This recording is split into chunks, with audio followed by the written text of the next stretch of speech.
Hello, everyone. We're going to get started. Welcome to Saturday at NACFC. We all made it. This is Discipline Group Session 26, Nutrition in the Life Course Perspective, Women in Health. My name is Tara Griffin. I am a registered dietitian at the University of Minnesota Adult CF Center. This is my co-chair, Jessica Leonard, registered dietitian at Boston Children's Hospital. These are our speakers for the session. We will introduce them individually when they come up to do their presentations, but we wanted to give you an overview of how we're going to do this session. It's a little bit different. So we are going to start with Julia and Jessica, and they are going to give an overview on women's health in CF. And we are going to hold their questions because after them, we have 3 topic-based speakers, Kelly, Becca, and Melinda. We will do questions right after their talks, just like we usually do. But if you have questions for any of the speakers during their talks, including Julie and Jessica, please use your app. I'm sure everyone is familiar with that by now.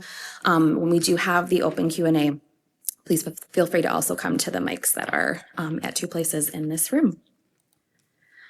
Before we go over the learning objectives, we'd like to define the use of the term women within this session. For these objectives and for the presentations, we are using the term women to refer to individuals who were assigned female sex at birth, unless otherwise specified by the speakers. So these are our learning objectives. And finally, this is our presentation disclaimer that applies to all of the presentations in this session. And Jessica and I also have no disclosures to share.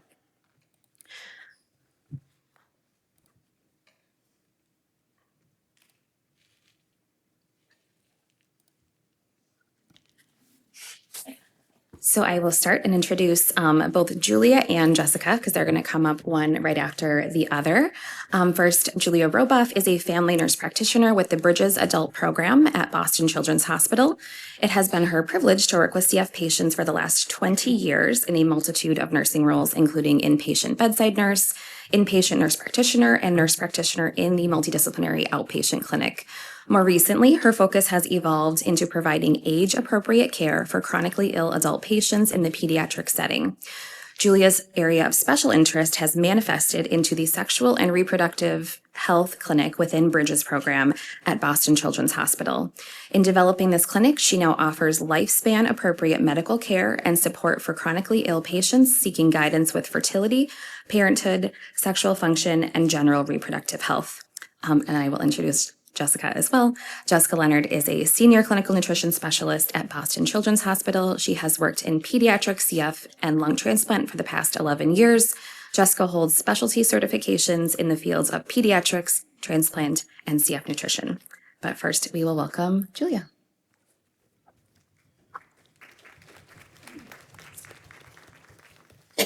Okay, good morning, everyone.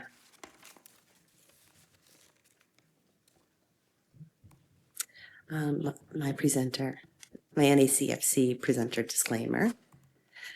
So I have some of these disclosures. As you can see, I'm an individual stockholder with these companies. So some more about me. I am a nurse practitioner at Boston Children's Hospital within the Bridges program. I have as Tara said, I have 20 years of experience working with CF patients, going from bedside nurse to working with our outpatient clinics as well as inpatient settings. My special focus over the years has evolved into sexual and reproductive health, and I have a clinic in which I offer virtual appointments, outpatient appointments, and inpatient consults for these patients. During this talk, we're going to review broad basic women's health topics across the lifespan, and we're going to discuss the implementation of women's health concerns into everyday practice with special considerations for our CF population. Then I'm going to implore everyone here to start incorporating sexual and reproductive health as part of the regular assessments, if that is something you choose to do. So this is a blanket statement about our women's health and our women's health in CF. There's a lot we don't know, and there's a lot of room for research. There's a lot of room for discovery.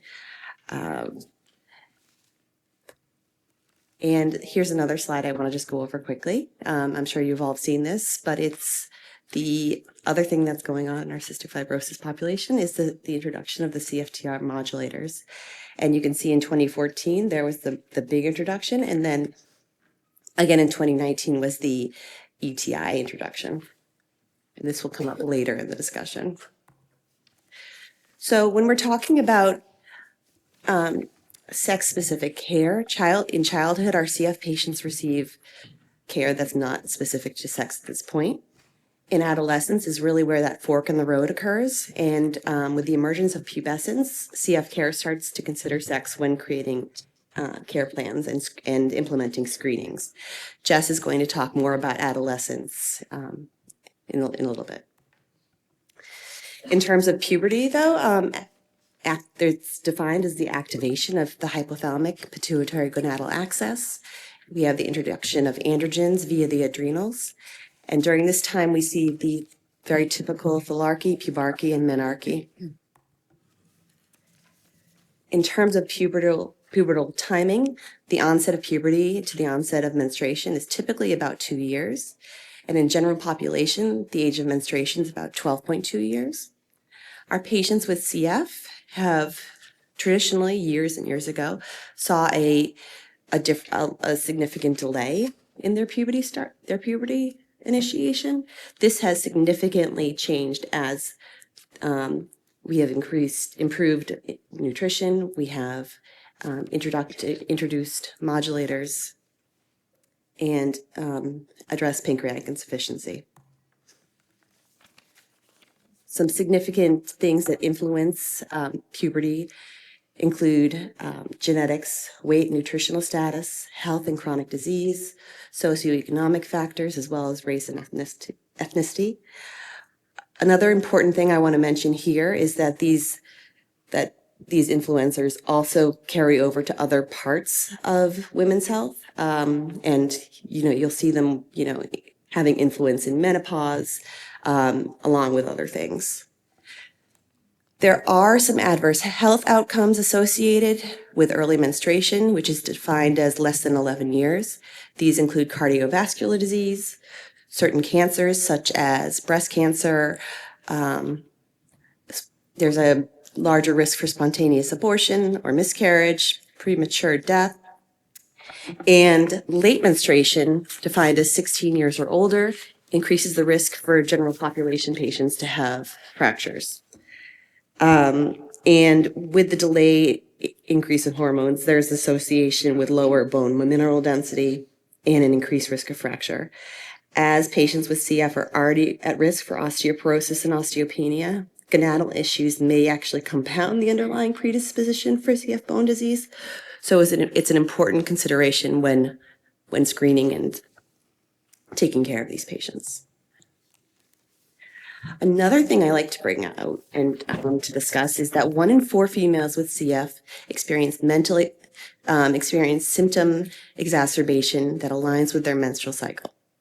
Female sex hormones are expressed throughout the lungs, and estradiol increases mucus production in the epithelial cells that are located there. With the estradiol spike that happens towards the end of the luteal phase, also known as menstruation, this can lead to hemoptysis that's associated with their cycles. So as providers of care, it's really important to think about cycle regulation and suppression.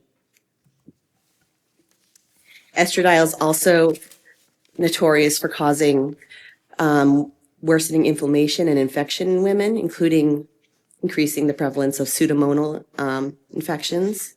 In 2017, Abid et al. Described the impact that estradiol had on pseudomonal infections, which included the hindrance of neutrophil killing capacity in those that were affected. They also described that females with CF acquire pseudomonas at a younger age and have worse outcomes when compared to their male counterparts. I'm flying through women's health right now, but we're on to fertility. So women with CF tend to experience subfertility rates. This is through thickened mucus in the cervix and fallopian tubes. They also have difficulty with anovulation related to nutritional status and psychological stress, as well as the inflammation that comes with having chronic disease. With highly effective modulator use, we can see a reversal in mucus impairment in CF patients, and this significantly improves fertility. But I'm going to talk about that a little bit more later. When our CF patients are thinking about pregnancy or become pregnant, there are some things we want to consider in terms of setting them up for success and maximizing their health. We want to think about a BMI greater than 22. We want to optimize their nutrition status. We hope for an FEV1 greater than 50, but this is in our patients who are not on highly effective modulator therapies, and maximize their CFRD treatments.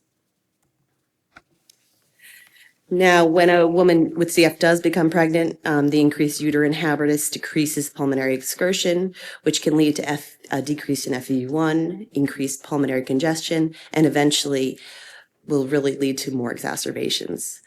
As I mentioned before, the diabetes control is significant, as well as nutrition, including, making sure that they're on folic acid, their vitamins are being carefully monitored and corrected, and that we're checking ferritin levels with each trimester. It's also important to continue PERT, which has been found to be safe in pregnancy. Now back to talking about pregnancy and fertility in the CF in the high era of highly effective modulator therapy. We've seen our pregnancy rate nearly double since it was widely available in 2019. And up to 40% of these pregnancies were considered unplanned, which is a significant number for our patients. This is thought, highly effective modulator therapy was thought to increase cycle regularity and decrease mucus viscosity. Some other little side notes here. Some of the previous modulators have, like Orkambi, the lumacaftor arm of Orkambi is a strong inducer of CYP3A, which decreases combined oral contraceptive effectiveness. In Trikafta and Alphatrek, there's no interaction with that, so that's not something that needs to be considered. And I also so briefly want to talk about the Mayflower study, which is a 40-site observational study looking at highly effective modulator use in the perinatal time period. So we're trying to figure out, we think it's a safe thing, we're just trying to document that and prove that. And this slide right here is a good visual. You can see that in 2019, a huge jump in pregnancy reports occurred, and that is when the highly effective modulator therapy was made more widely available to a bigger group. Now, women with CF, in terms of perimenopause, women with CF go through the change earlier than the general population. We recognize that recognizing the symptoms of perimenopause as early as possible are key to creating better outcomes for our patients in terms of bone disease and cardiovascular risks. In our patients, things that you really want to look out for include irregular periods, brain fog, hot flashes, mood swings, sleep disturbances, palpitations. And in menopause, menopause is officially recognized after 12 months of amenorrhea. The average age in the general population is 51 years. And in our CF population, it's a little bit earlier at 48 and a half years. The vasomotor symptoms are similar to perimenopause. There tends to be more dyspareunia and decreased sexual function, more sleep disturbances and hot flash, and vaginal dryness. An important thing to touch upon is that this is a time of rapid bone loss due to reduced estrogen levels. The treatment of vasomotor symptoms can be a multifaceted approach. From last night's talk, we learned about, really good exercise can help ameliorate a lot of these symptoms. We traditionally do treat our CF patients the same as general population women. We want to treat our symptomatic women who are younger than 60 or within 10 years of menopause. Estrogen comes in a lot of different modalities, patch, oral, injection, topical. And just in terms of, for your own knowledge, if a woman is on hormone replacement therapy with estrogen, and she has a working uterus, you need to have progesterone on board to, prevent an endometrial hyperplasia. Additionally, contraindications to having a patient on estradiol include a history of breast cancer or high-risk endometrial cancer, CHD, history of thrombosis, active liver disease, unexplained vaginal bleeding, or any history of TIA or strokes. There are some non-hormonal options as well, paroxetine and fezolitant. But just as an aside, fezolitant carries a black box warning of potential liver dysfunction. So you should really be careful when thinking about prescribing this in a patient who has active liver disease. Now I'm going to move on to another aspect of the talk, which is the Sexual and Reproductive Health Clinic through the Bridges program at Boston Children's Hospital. We are a small clinic that provides patients with consultation and collaboration regarding their sexual function, sexual interest, STI screening and treatment, fertility. We talk about decision-making and risky behaviors, as well as relationships, and we do contraception and cycle regulation. During these consultations, we consider disease process, prior surgeries, medications, and herbal supplements, as well as hormones, lifestyle and substance abuse or substance use, and what their relationship status and social interactions are. And the way we apply this to our CF care and the way you guys can think about this is, in general, there's a really significant gap in sexual and reproductive health care for our patients. Our patients have a history of pubertal delay. They have exacerbations related to menstrual cycles. They experience urinary incontinence as well as yeast infections. They have sexual dysfunction. They have subfertility, contraceptions, and perinatal morbidity. So these conversations are really vital for our patients. In terms of, why these conversations aren't happening, because they really aren't a lot of times. Dr. Kazmersky in 2015 did a really nice study and interviewed the CF Center directors to identify sexual and reproductive, to identify the barriers to having these discussions. And the major players here were lack of time, discomfort with patients and providers, lack of provider sexual and reproductive health knowledge, if there were certain people in the room, lack of rapport with patients, and it became a low priority in patients with severe or end-stage disease. So this is kind of my pitch to you guys. So what am I? I'm a nurse practitioner with 20 years of experience working with CF patients, and I have a special interest in sexual and reproductive health. I tell my patients I am not a sex therapist, I am not a reproductive endocrinologist, I'm not a urologist or a pulmonologist. But I do think that this is something that really matters. I think that many people in our healthcare team can bring these topics up to our patients. And I think that with practice, anyone can have these conversations. And by having some investment in knowing the literature, you can be a resource for your clinics. So in terms of becoming a resource, just being invested in the literature is important, but you also want to set your patients up for success. If you want to have these conversations with them, you create an open and private environment. You want to check in frequently. I often make room for questions, even ones that I don't know the answers to. And then the other thing is to really know your resources in your area, set up relationships with, a urologist and a sexual reproductive and, an endocrinologist, a sex therapist, and then understand your own limits. And you guys can do this too. Thank you to everyone. I am grateful to my Boston Children's team, and please feel free to reach out with any questions or concerns, comments, anything. And now Jess is going to come up.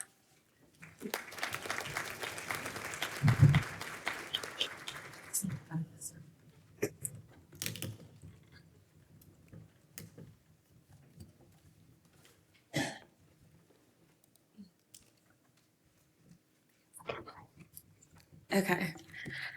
So I once again have nothing to disclose.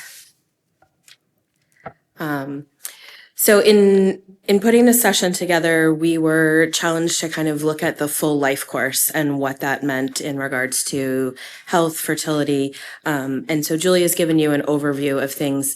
And I'm going to touch on the phase of adolescence a little bit, not so much with the focus of nutrition in specific, but just really recognizing the kind of tumult that is that time, which made me say, okay, what is the definition of adolescence? By the WHO definition, it is people who are between 10 to 19 years old. There is some literature using a broader range going more 10 to 24 years old, which is, I would say personally, where my reference was. And within the global standards for quality healthcare for services for adolescents put out by the WHO, they had a section on evolving capacity, and this felt so apropos for our patients, right? The capacity of adolescents to understand matters affecting his or her life and health change with age and maturity is what they're defining this as. And that we're looking to transform direction and guidance into reminders and advice, and later into exchange on equal footing. And I'm going to come back to that phrase at the end. So what are our adolescent health indicators and health behaviors and risks? I could not fit them all on the slide. And the point there is to say that there are so many other things that our adolescents are being challenged with that are beyond their health, that are beyond their nutrition, that I think we always have to leave space for that in the room. And I think Julia was speaking to that as, giving what is the thing that is bothering you right now, because it may be the barrier to us achieving our goal together. And I'm not going to read through all of these because I'm not.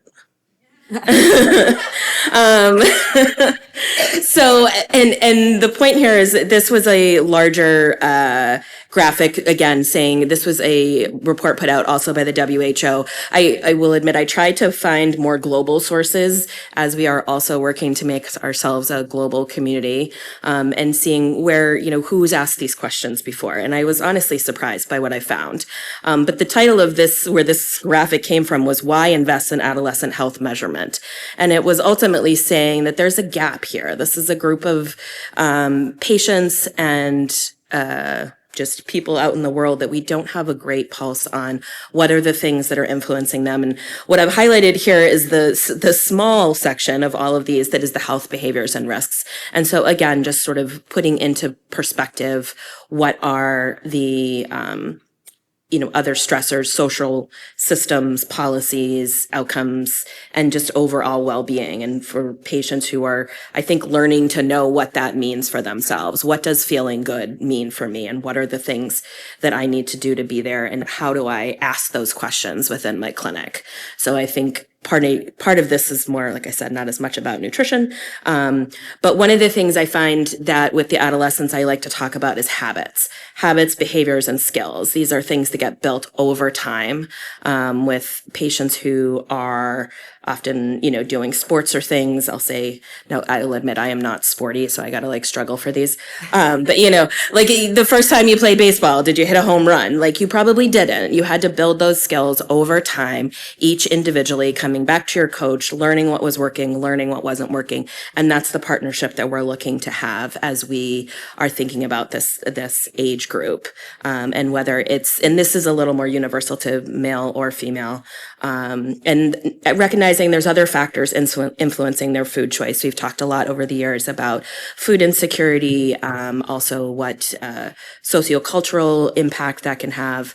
And these food choices are multifaceted. They're very situational, I find, within the adolescent community. Ones who do great when they're at home and take their enzymes when they're at home, and then go out with their friends and they don't want to feel different, or they just forgot to bring them, or there's other things happening that are influencing their want to do that.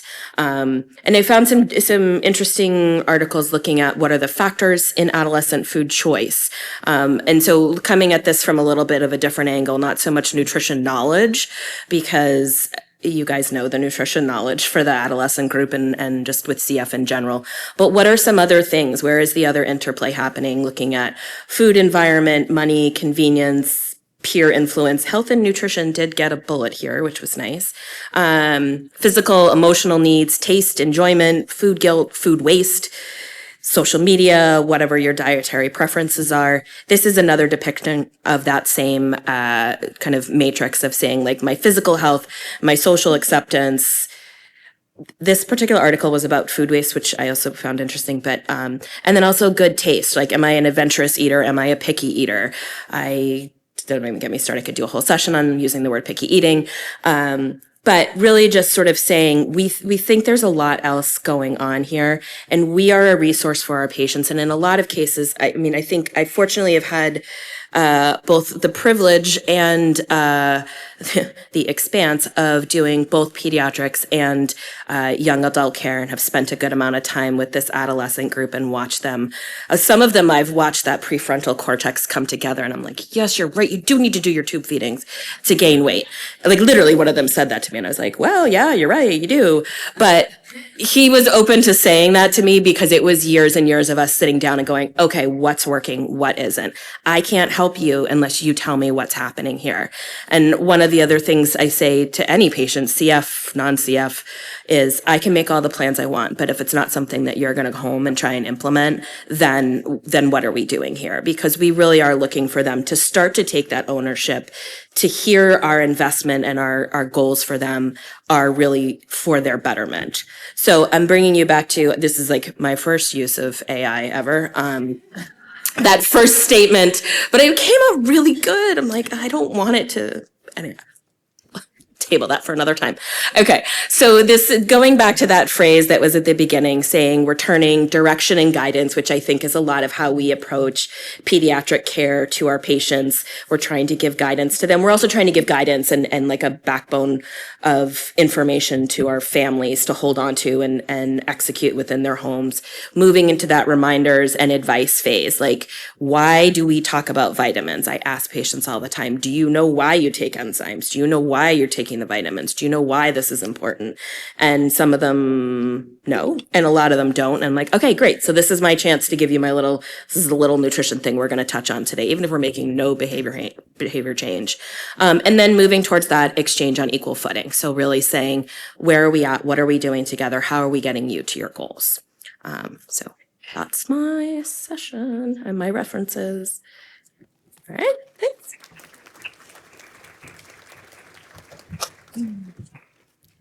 Thank you, Jessica and Julia. Again, if you have questions for them, please use the app, or we will take live questions at the end. All right. Next, we're going to welcome Kelly Stewart. Kelly Stewart is a clinical dietitian and diabetes educator with the University of Utah Cystic Fibrosis Center. She has been working in the field of CF for 8 years. Her areas of interest include CF-related diabetes and helping patients develop interoceptive awareness.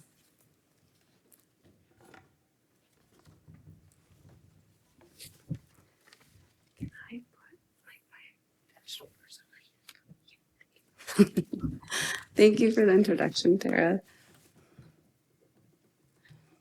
And I have no relationships to disclose. Okay, so here we are in the Pacific Northwest, and I always think of the eagle when I'm in this part of the world. So we are actually going to call on the eagle for this presentation and take an eagle's view of conception, pregnancy, and lactation nutrition. And the reason I am using that analogy is because eagles are great at zooming out to see the whole forest and zooming in to see a specific tree. That's one of their amazing traits. And we can really benefit from that perspective as we zoom through this topic in 15 minutes. And I just want to mention that my slides are pretty word heavy, and that's intentional because you can take pictures of them and look at them later. Like when you have a pregnant patient walk in clinic and you're panicking about what to do, you could just call it up. Okay, so let's start with this blank slide. Because it really represents the tricky hallmark of nutrition overall, especially in the context of conception, pregnancy, and lactation nutrition, and that is balancing the forest for the trees. On the one hand, healthy nutrition can be summed up by 3 words: eat real food. That's like seeing the forest. So here's our forest. But on the other hand, there are specific things we can tweak in nutrition to improve maternal and fetus health, and that's like looking at each individual tree. And what gets tricky about nutrition, and also what I love about nutrition, the hardest part is not so much the knowledge, but putting it into practice, into daily life. And most people, when they come to the cystic fibrosis team, they're not coming to see us, the dietitian, as much as we want them to. They're not like, I can't wait to see the dietitian and deep dive for an hour into pregnancy nutrition. So how do we strike a balance of the forest and the trees between not obsessing, of meeting patients where they're at, and also promoting the best maternal and fetus health? Hopefully by the end of my talk, you'll have some ideas. So I think it gets even trickier because when I started looking into pregnancy, conception, pregnancy, and lactation nutrition, I felt like there were two fields going on. Broadly speaking, I saw two perspectives. We have the dietary guidelines for Americans. That's really general advice. That's like looking at the forest. And then there was a whole nother vein of really deep diving into specifics. And that's more of looking at each tree. And if I had to sum up each approach, I would say the dietary guidelines for America approach is be fed. And then people who really deep dive into nutrition, they're thinking about be nourished. So first, looking at the forest, for each stage of this journey, the term eat real food applies. And I want to be really specific about that. That means whole vegetables, whole grains, whole fruits, quality and protein. That includes seafood, and we'll touch on the importance of that. Legumes are also very important. Nuts and seeds, and drinking plenty of water is really important at each stage. Real food reduces oxidative stress and inflammation, which is good for the sperm, good for the egg, good for the fetus, good for the mom, good for the newborn. And real food also includes all the micronutrients that one needs for each stage of the process. Okay, so we're going to start with conception nutrition, and this is the broad view. Eat real food, take a prenatal, male nutrition matters too, and deal with any blood sugar abnormalities. So, conception nutrition is not just for women. Both sperm and eggs are influenced by nutrition for about 3 months prior to conception. And I think this is a great point to make to patients. It's a good time for partners to work together as a team to improve their nutrition overall. And improving their nutrition now is helpful for creating a platform for healthy family nutrition. I can't tell you how many patients I have the husband elbowing the wife, yeah, you got to get your nutrition in order. And I love being able to say, this applies to everybody. And I think it really does help partners to realize we're in a team from the very beginning, or even before the beginning. When you have patients who want to deep dive, these are the foods that you can talk on with much evidence supporting this. There's a wonderful book by a dietitian, very well researched. Her name is Lily Nichols. She wrote a book that I referenced down here called Real Food for Fertility. If you have a patient that is just wanting to nerd out on this, this would be a great resource. And I do want to make a really quick note of my inclusion of liver on this list. I think, first, let me back up. Many women across the U.S., not just in cystic fibrosis, are low in vitamin A, especially people with cystic fibrosis are at risk for this. And there's been this misconception that eating liver could cause somebody to overdose on vitamin A. Did everyone learn about this in school? I remember hearing about this. But here's what the interesting thing. So this research was supported by people far north eating polar bear livers and having toxic levels of vitamin A. That's because polar bear livers, they actually store toxic levels of vitamin A and hyperstore vitamin A compared to any other animal. So you don't need to worry about this unless you're going to eat a polar bear. And I think most of our patients are, if they're going to eat liver, maybe they would consider chicken or beef liver. So this is less of a concern. And then along the same lines, if you have a patient that wants to deep dive, there are also foods that are not helpful for fertility. So alcohol, the research on alcohol is pretty variable. Certainly if you're drinking every day, that does decrease fertility, and that goes for both men and women. So a rule of thumb is you could say maybe limit alcohol to once a week. And then caffeine, excessive caffeine is not helpful either. Same with refined carbs and sugar. So again, just eating healthy is really beneficial. So we are going to take a deep dive into vitamin B9. And That is known as folic acid, pictured at the top, and folate, pictured at the bottom. Folic acid is the synthetic version of folate, and it is oxidized. And folate is the biologically active form of B9 that is methylated, and that's what I circled with the blue circle. And this is the form that's found in foods. So there are many forms of folate, but all of them are methylated. That's the thing you want to remember here. And you also want to remember that the methylated form is considered the bioactive form. So why do we care about B9? I'm sure most of us are aware that B9 deficiency during early pregnancy is associated with neural tube defects. That's why we always tell people to take a prenatal before when they're considering pregnancy. But here's where it gets interesting. We all have an enzyme called the methylene tetrahydrofolate reductase, or MTHFR enzyme, and it plays this crucial role in folate metabolism. Specifically, this enzyme converts the synthetic folic acid form to the bioavailable folate form. And it's encoded by a gene, and there are many variations of this gene across all populations around the world.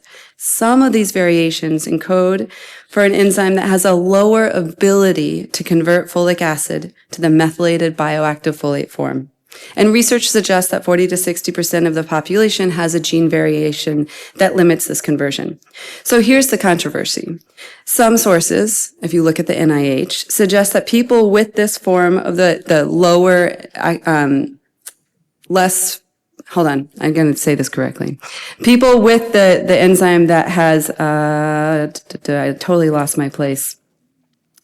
The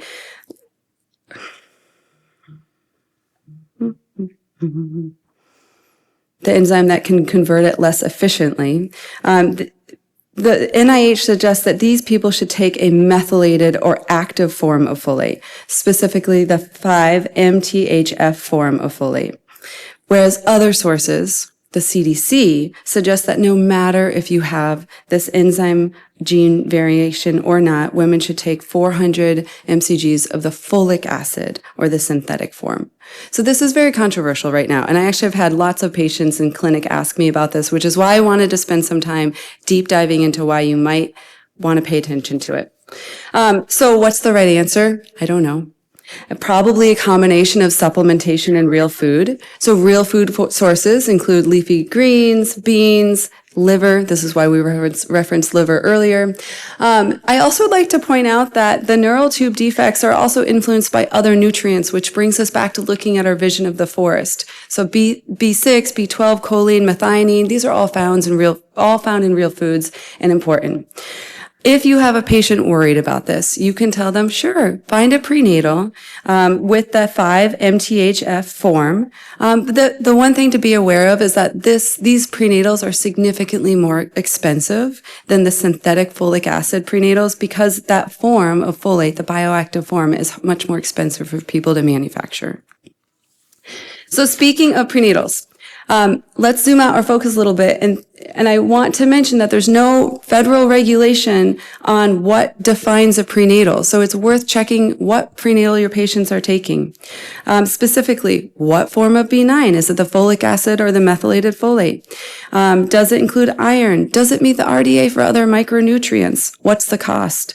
And I think probably the most important thing to look at is checking the brand. Given that supplements are not regulated in our country, USP and NSF are excellent third-party bodies that ensure that supplements contain what they say it contains and are absorbable. So to strike the balance in our clinic, we often recommend one CF-specific multivitamin and one prenatal. Other supplements to consider. If you have patients asking, well, what else can I do for my fertility? These are some evidence-based supplements. And the last part I want to touch on is that research consistently supports blood sugar abnormalities negatively impact fertility. And as our patients get older, they're more likely to develop some degree of CFRD. So it is important to assess blood sugar regulation if your patients are struggling to conceive. Okay, moving on to pregnancy nutrition. So the broad view, once again, eat real food, especially protein, continue the prenatal, manage symptoms. Looking at general guidelines on pregnancy nutrition, we zoom out to look at the whole forest. There was a review written in 2020 that compared guidelines from Australia, Canada, the UK, Ireland, the Academy of Nutrition and Dietetics here in the US, the International Federation of Gynecology and Obstetrics, and the WHO. So overall, you can see the guidelines are very broad.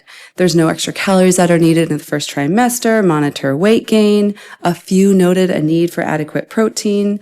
And what I highlighted here were 2 points. Only Ireland specifically recommended EPA and DHA intake, which I want you to keep in the back of your mind because we'll loop back to this.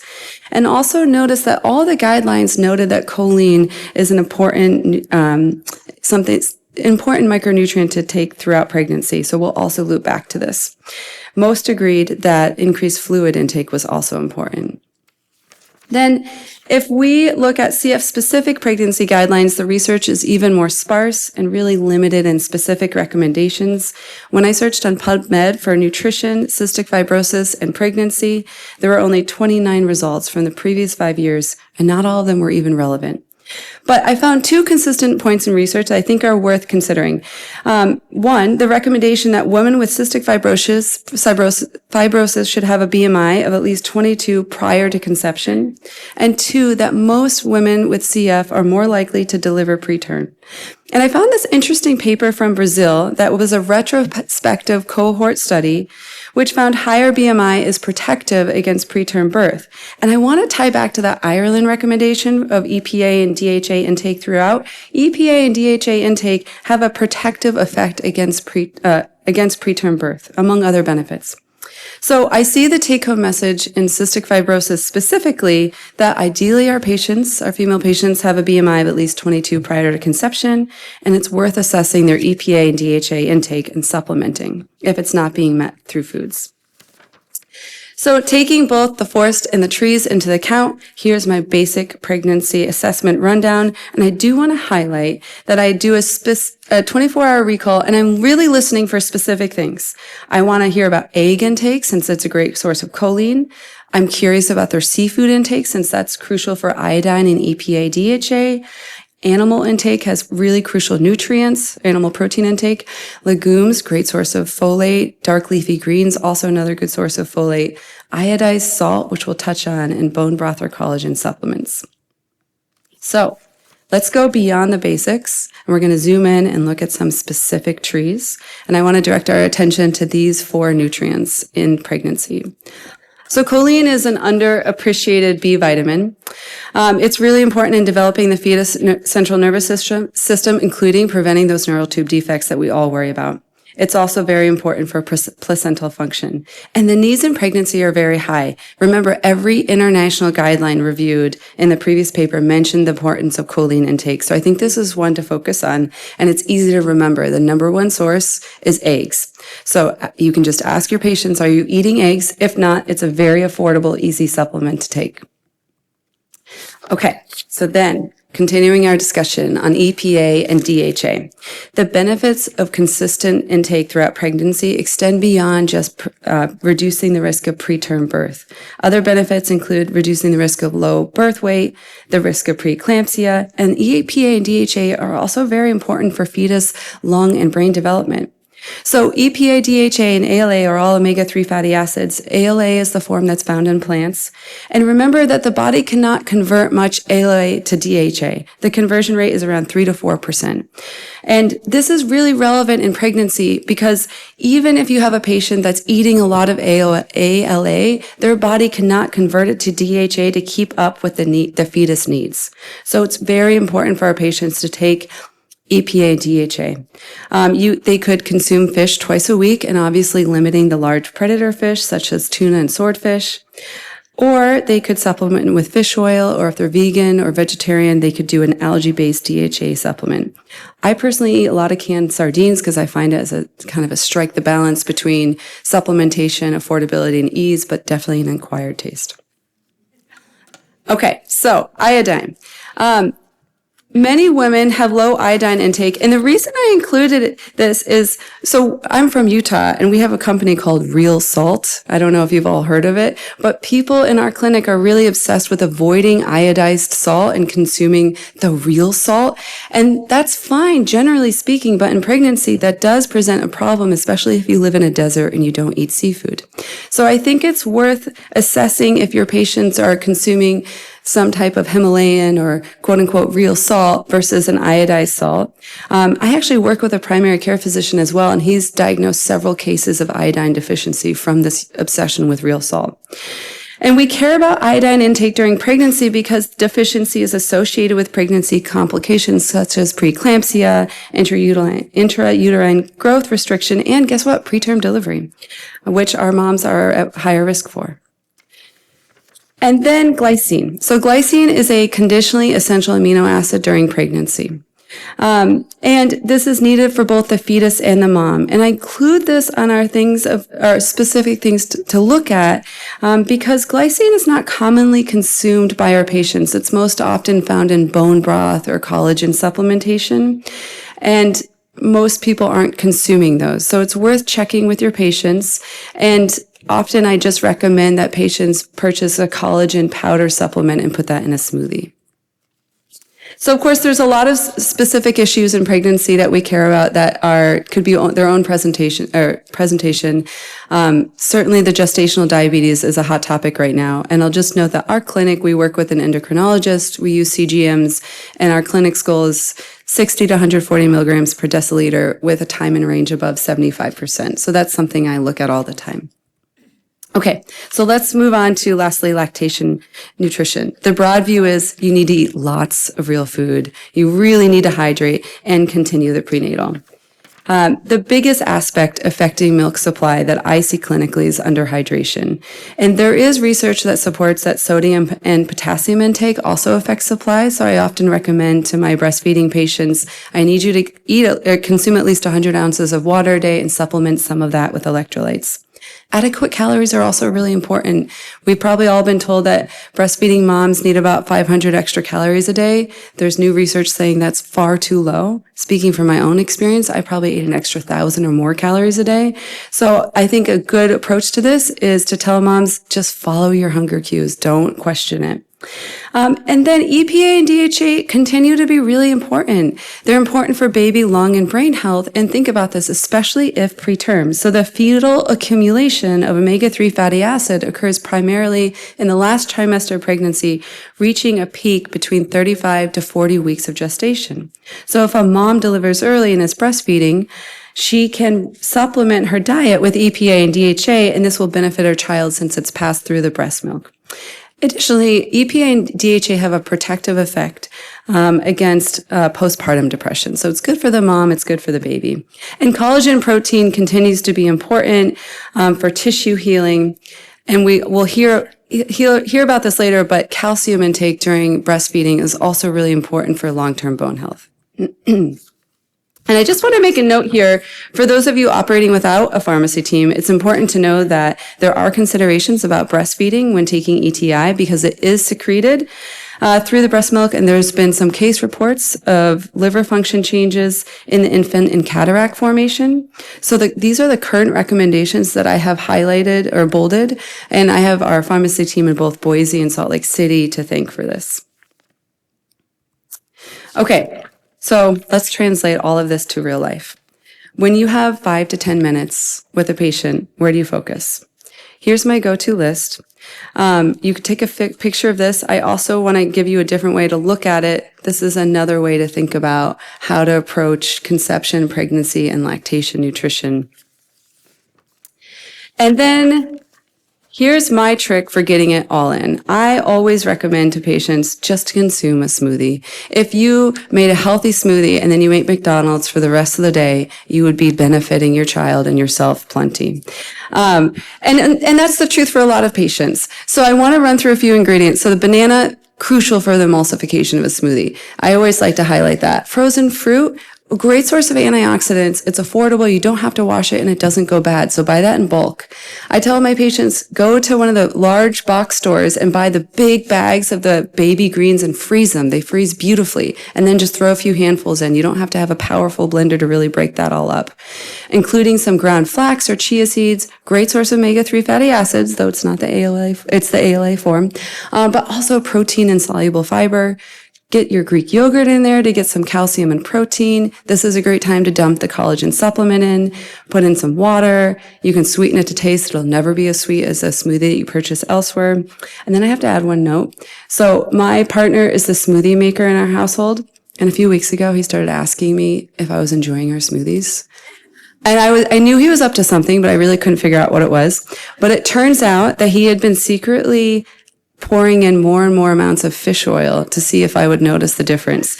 And I never did. So we buy a liquid lemon flavored fish oil. So I think this is a pitch that you could really just dump everything in the smoothie, call it good, and then not think about the nutrition for the rest of the day. And that seems like a very realistic approach for our patients. So just to end with, looking both at the forest and the trees, we want to eat real food as we're able, and appreciate being in the Pacific Northwest. Thank you so much.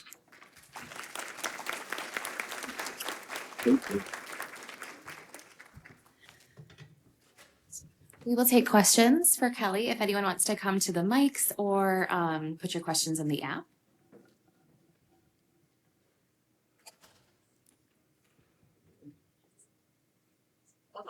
Okay. I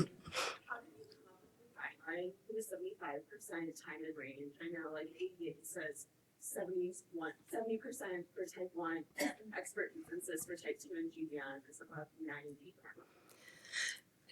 I'm looking at my colleague Amber over here. That really came from our endocrinologist. I think that's a balance of real life and clinical guidelines. Do you have any other thoughts, Amber?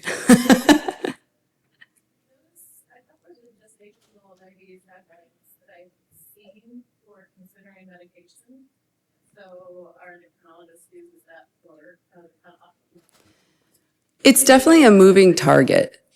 So when we have pregnant patients, Amber and I are looking at CGMs almost every week, and we're messaging our endocrinologist, what do you think about this? What do you think about this? And we're also looking at how high do the spikes go and how long do they last?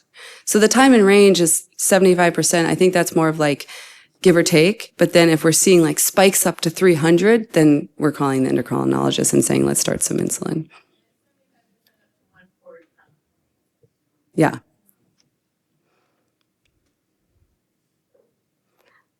All right, Kelly, we have a few questions in the app, very much about the vitamins, which I think is a constant question. Is there a specific, do you recommend continuing a CF-specific multivite during pregnancy as well as the over-the-counter or only pre-pregnancy? So we do both a CF-specific multivitamin throughout and a prenatal throughout. That's how we've struck the balance in our clinic. So pre-pregnancy? Oh, you mean pregnancy? Yes. Throughout prepping for pregnancy, yeah, that's what we recommend. And the CF-specific multivitamin, actually, the MVW D5000 has 200 mcgs of folic acid per pill.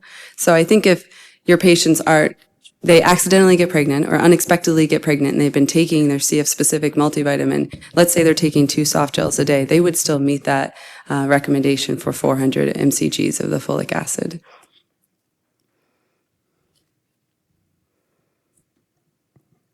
Kelly, I wonder if you could tell us a little bit more about plastics in pregnancy, BPA, phthalates, food containers and plastics, if you have any opinion on those. So a lot of patients are concerned about this. I don't know if you all have gotten questions on this. From everything I read a couple of books on this. The biggest source of plastic exposure would be plastic water bottles, and then microwaving your food in plastic containers. So I often tell patients, I don't want you to obsess about the fact that you're cutting a vegetable on a plastic cutting board. We're not worried about that. I'm psyched you're getting a vegetable in. But I do want you to not microwave your leftovers in a plastic container, and that's a way to just balance it out. Okay, thank you.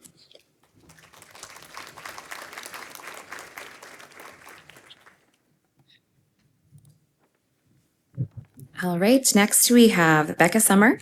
Becca is a senior clinical dietitian at the Indiana University Adult CF Center. She has been working in the field of CF for 10 years. In addition to her clinical practice, she is also involved in QI and research. She is a dietitian mentor with the CF Foundation, as well as the facilitator for the CF Nutrition Connection Program. Becca.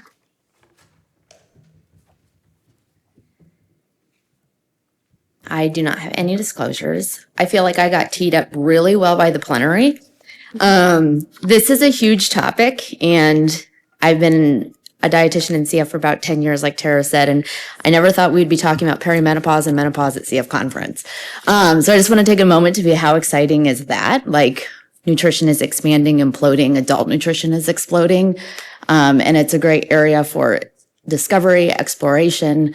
It's a 20-minute talk, so it's a lot of information. So it's going to be a very, very big kind of general overview of perimenopause and menopause, but hopefully at least it helps give you some guidance going home.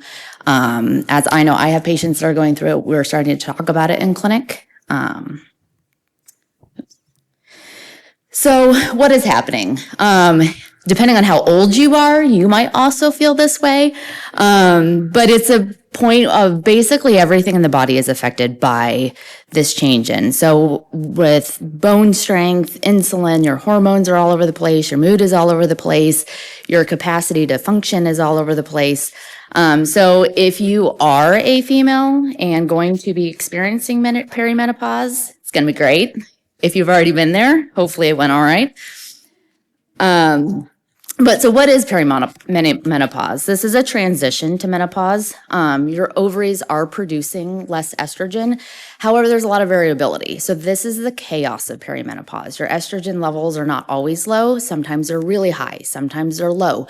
Sometimes it changes based on your cycle. Like one cycle it's this, sometimes in the middle of your cycle it's changing. And this kind of creates this craziness, off feeling, not really sure what's going on with your body, and confusion.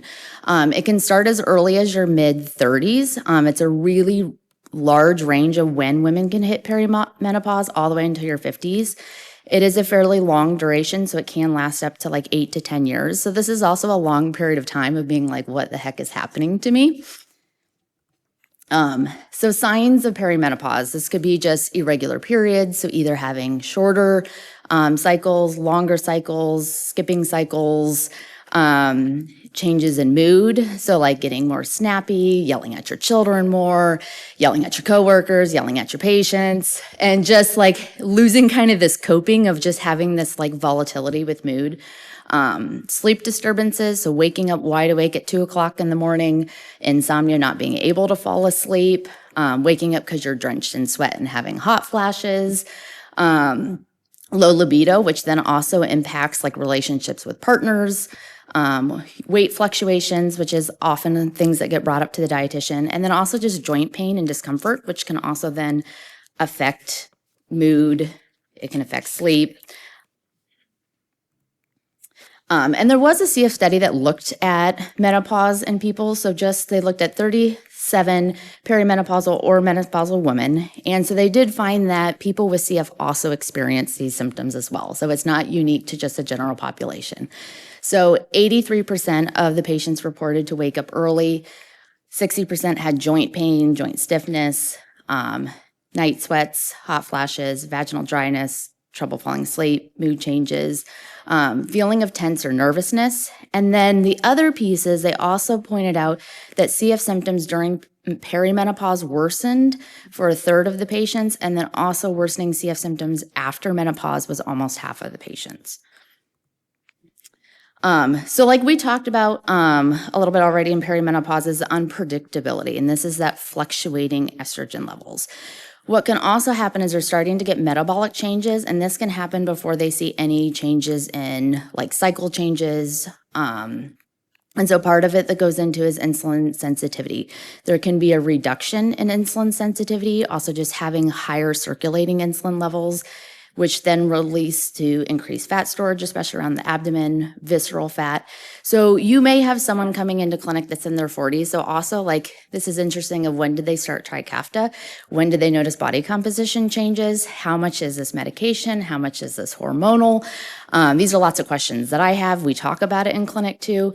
So you can have someone that say, all of a sudden, like my pants won't fit, nothing's going, nothing else has changed. I still have my monthly cycle. There's no changes in any of that. Estrogen deficiency also affects your hunger cues. So leptin is decreased and ghrelin is also increased. So I also think of too, like women that are like ravenously hungry after starting Trikafta. I'm also curious, like what time did they start Trikafta? Can there also potentially be a hormone? These are just my personal questions and things that I am curious about. Which also let me think something is also going on in some of these patients. So it's just something curious to see, especially if some of your women have started modulators in their 40s and feel like it's got to be something more going on. It might be. And then when we get to menopause, this is at 12 months after their last menstrual cycle. This is a very more stable time. Your estrogen levels are just low. So you're not getting that high lows fluctuating every month. You're just staying low. The median age in the general population is 50. What we consider premature menopause is if it happens before 40 years of age. Early menopause is if it's between 40 and 45 years of age. There's been a couple CF studies that have self-reported menopause at 48 and a half years and 51 and a half years.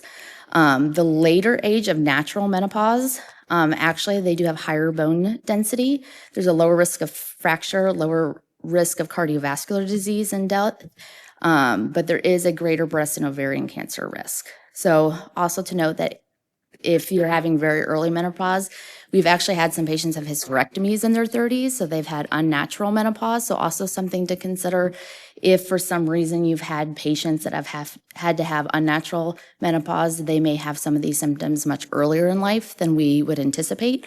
And the reason that, especially as dietitians, why we care is estrogen is a very, very metabolic hormone as well as reproductive.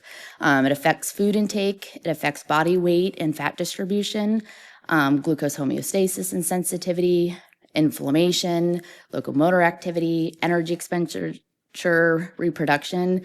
Cognition's not something that we always think of, but like that brain fog that can happen, your ability to think, high processing, and then glucose metabolism.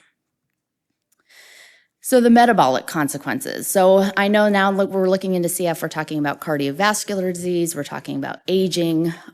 This is something that's also going to start increasing risk as women start hitting this period of life. We're going to start seeing increased visceral fat. This is more just that estrogen shift with all the metabolic functions going on.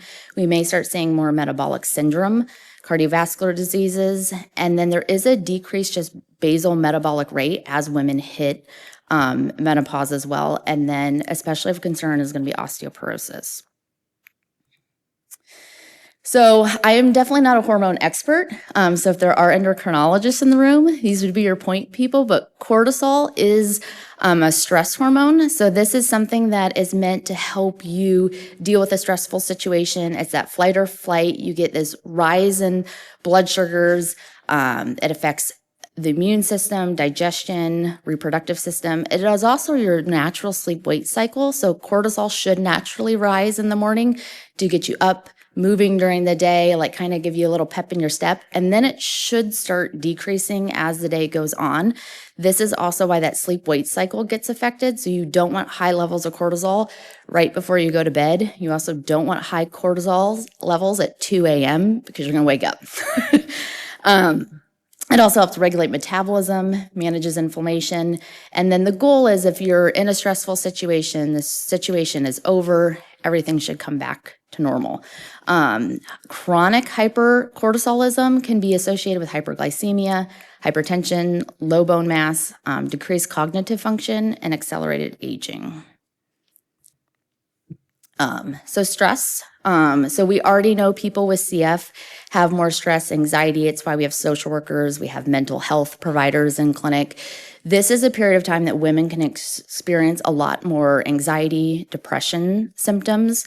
And when we think of stress, especially as dietitians, I want you to start thinking of restrictive diets as causing a contributor to stress. It's stress on the body. So if we're thinking of this period of time where we have these hormonal shifts, people's body weights are changing, people may be gaining weight, the gut punch response is restrict the diet, restrict the calories, which we know they have a decreased metabolism. But if they follow these really, really restrictive diets and caloric intake is too low chronically, this is actually going to add more stress to their body. It's going to cause more hormonal dysregulation. It's going to cause more increased cortisol levels, which is just going to become a cyclical event.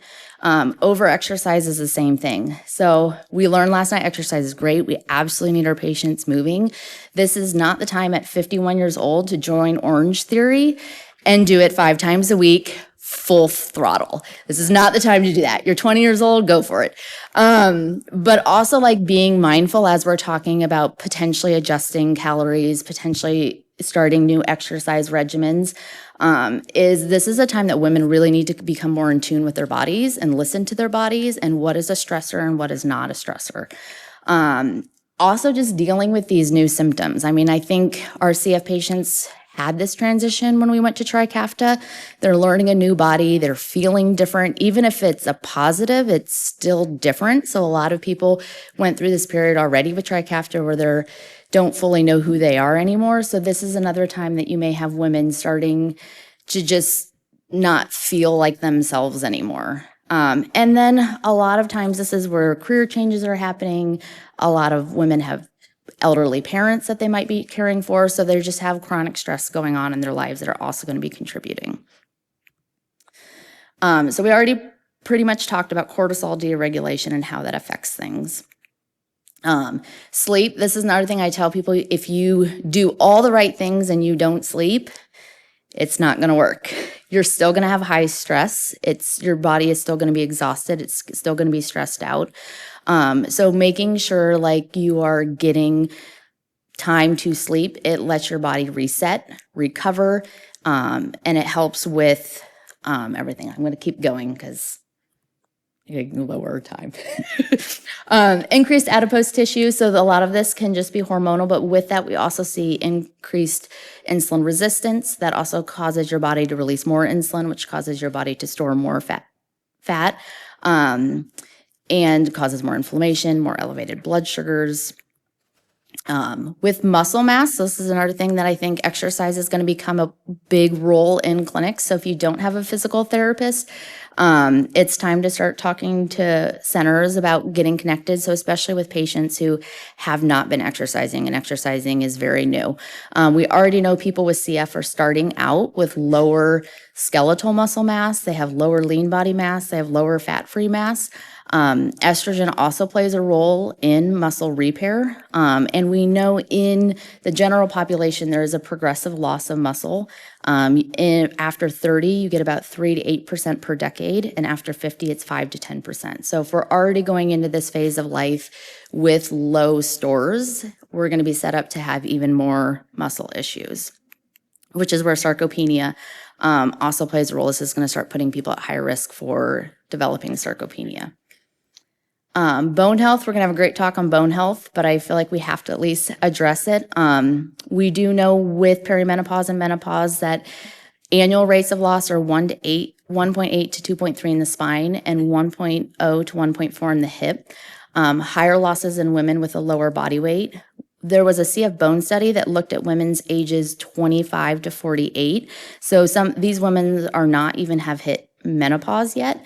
And there was an 18.8% bone loss in the femoral neck and 11% bone loss in the lumbar spine. So working on bone health, talking to your patients about bone health is going to be imperative to set them up to do well after their 50s. There was a paper that was published that suggested for women aged 40 that we start doing DEXA scans every 2 years, just to kind of stay ahead of it and make sure we're monitoring bone health a little more closely. And carbohydrate metabolism, can be affected with decreased insulin secretion of the pancreatic beta cells, decreased insulin sensitivity, decreased insulin clearance. So we may start seeing more dyslipidemia as a result as well. And then in cardiovascular disease, estrogen actually plays a role in metabolic cardiovascular health. So there is a direct effect of just decreased estrogen. So there was a study that was done in the UK on CF patients. It was a small study. There was 17 perimenopausal and 12 postmenopausal women, but it did show that there are weight changes that happened. There's also some increased prevalence of hypertension and hypercholesterolemia. So it's just something to also see, like we are seeing this in CF.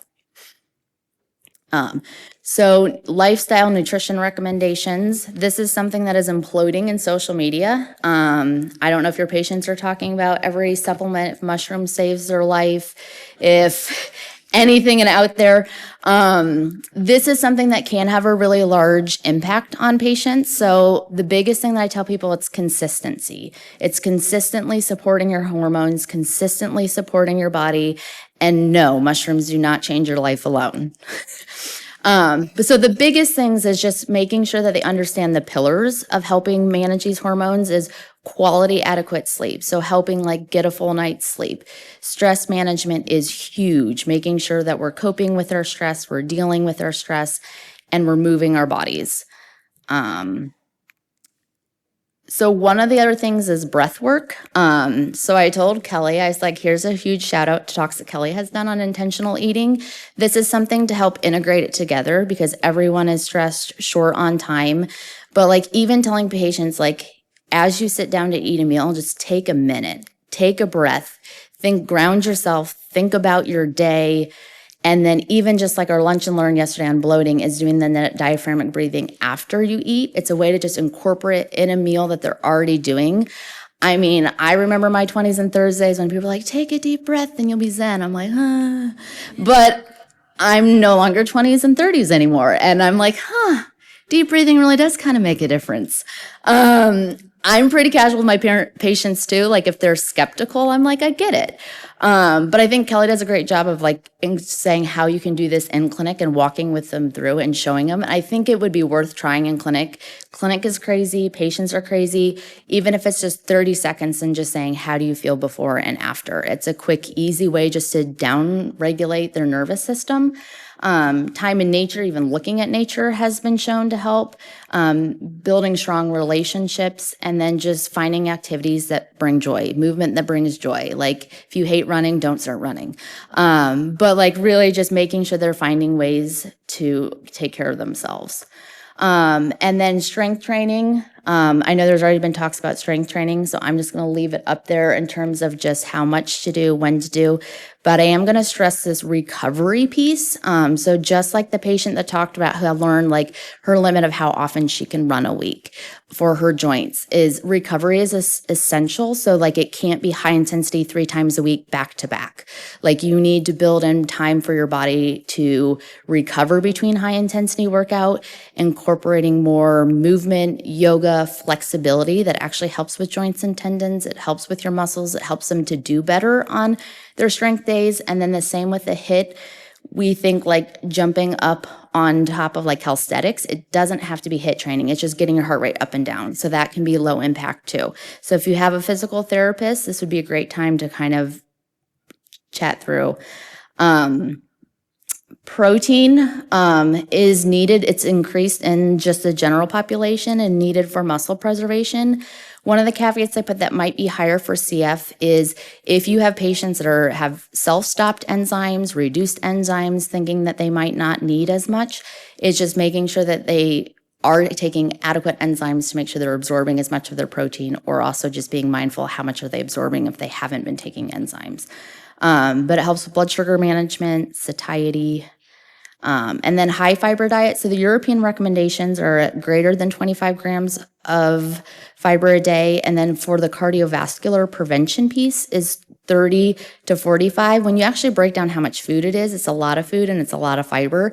So this is something that you also might need to work through patients to getting, especially if they have a high cardiovascular risk, Can they tolerate that much fiber? Is it making dysmotility issues worse? Is it helping dysmotility issues?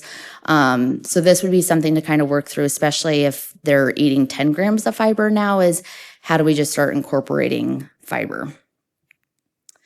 And then carbohydrates. So looking at complex carbohydrates, same thing, avoiding very low carbohydrate diets because that can also increase cortisol and act as actually increasing their stress. So also telling patients, like, don't just stop the carbs because that's going to be problematic.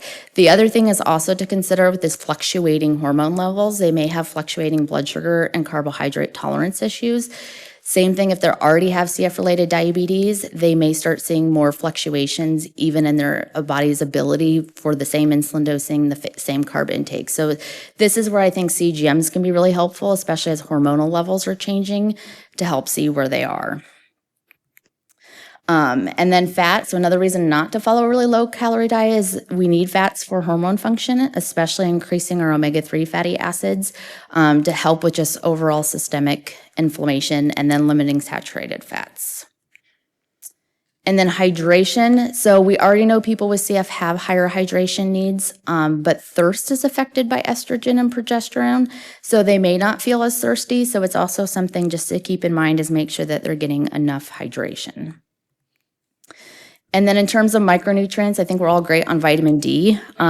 Just what I thought was interesting is for the general population, they've actually started increasing it from 1,000 to 2,000 for menopausal women, because they're noticing that even in the general population with normal fat absorption, they're needing higher vitamin D levels. And then in terms of calcium, another thing that I've started asking patients is, are you on one of these 30-gram protein drinks? Because they're everywhere now, because a lot of these drinks have 500 to 800 milligrams of calcium in them. So even if they're not drinking milk, if they're doing one of these first thing in the morning, I'm a big promoter of titrating calcium supplements. So I'll say if you don't have a calcium-rich food, then you can add these. But if they're doing one of these drinks, I look at the calcium content. So that way we're not over supplementing either. And then magnesium can be super helpful. Vitamin C for just joints and collagen formation. And B vitamins are also important. Timing of nutrition.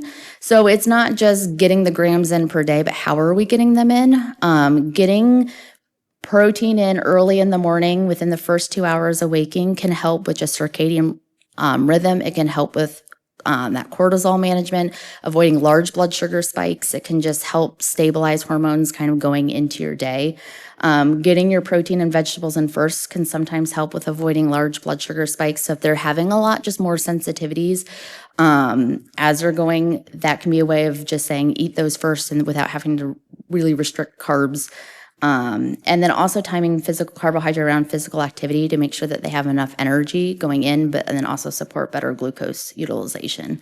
The other thing is eating before bed. So if you eat a really big meal really close to bedtime, that also can really affect cortisol sleep schedules. And so if they're waking up at night a lot, checking bedtime eating, like, are you running around with your kids and eating dinner at 9 p.m. and going to bed at 10? And then monitoring. This is something that I use for talking about hormones, also as how well are we doing? Like, what is their energy level like? Have they started exercising? What's their exercise recovery? Stress, ability to cope, mood, sleep. And then we change interventions based on how they're doing it. Like if their energy is great, but they don't feel like they're getting strength benefits, you can also tailor interventions based on what's working and what's not working. And then when to consider talking about hormones. Really can talk about it at any time. I mean, we have limited time, so I think really looking at women in their 30s, if they're starting to notice changes in energy, food cravings, like if they are eating all the time, just want sugar all the time, have really noticed a big change in body weight and composition, and they don't really understand why this is happening. Anyone who is menopausal, we need to be talking about their bone health, their muscle health, and their changing nutrition needs, because we know that they're going to have a very decreased muscle and bone composition. I think CF is a great, great clinic to do this. We have a dietitian. We can focus on nutrition. We can support them through it. If you have a physical therapist, they can work with their physical limitations, what they've done, assess muscle strength, assess safety. Your social worker to help work on the mental health piece of it, stress coping mechanisms. Are they flipping over to seeing more symptoms of depression? Pharmacists, so if they are going to start hormone replacement therapy or something else, you have a pharmacist to look at all of their medications. And then if you have a CF endocrinologist, especially too if they might need hormone replacement therapy. So my takeaways are we have an extended lifespan, so we also have an extended nutrition bandwidth, and just making sure we're preparing our patients that these changes are going to be coming, they're going to be happening, and then just considerations. So when we look at normal metabolic changes in aging, but people with CF already have a higher risk of diabetes, already have a higher risk of bone disease. We know that they're going into this stage of life with decreased muscle composition as well. They've had years and decades of legacy diet, poor health nutrition recommendations that would support hormone health. So it's a lot of just working through behavior modification and where their new stages. And then these are my references. Sorry, I went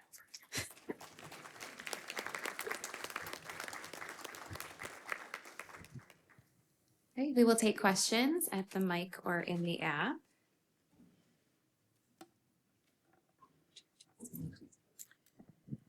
First of all, we did get a request for you to share your slides, if you don't mind. Yeah.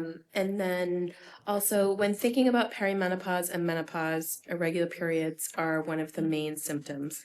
How do you look out for this in women who may have always had irregular periods or who may have an IUD?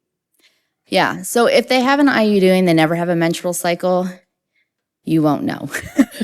If they've had so I look for changes too. So if the only thing that has changed is their menstrual cycle, I still think depending on what age they are is preparing them for perimenopause, preparing them for what is to come starting. I'm a proactive dietitian. I always tell my patients I'd rather you be prepared than be blindsided.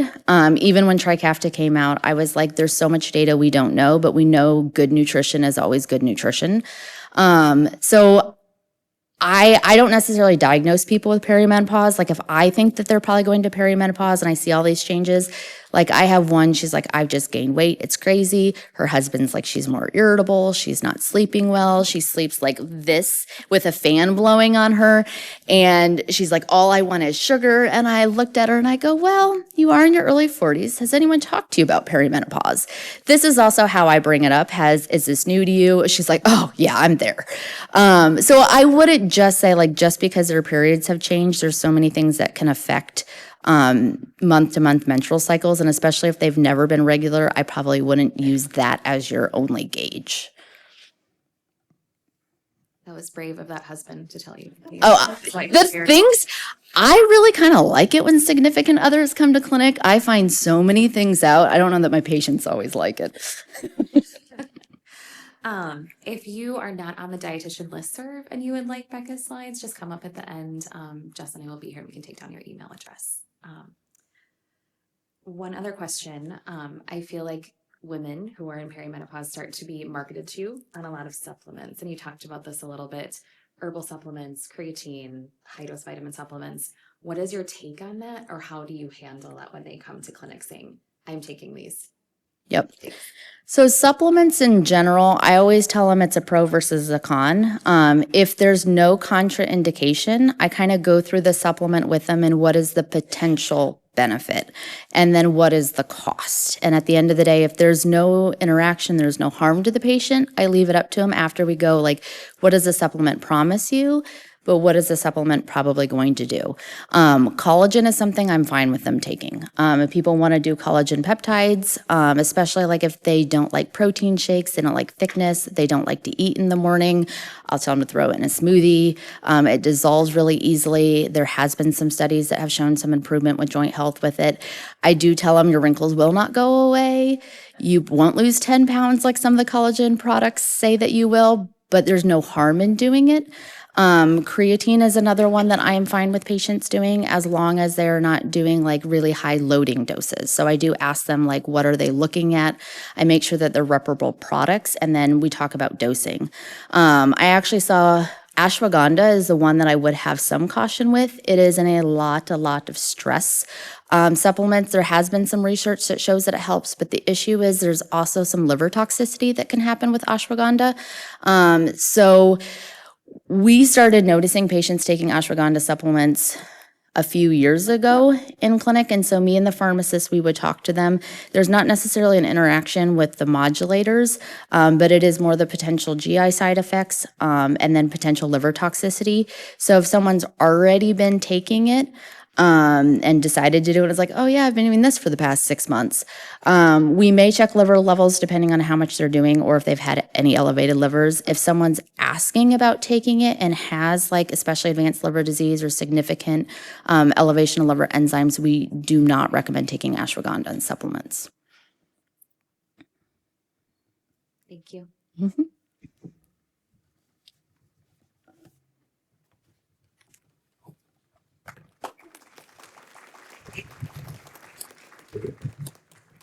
All right, our final speaker is Dr. Melinda Wu.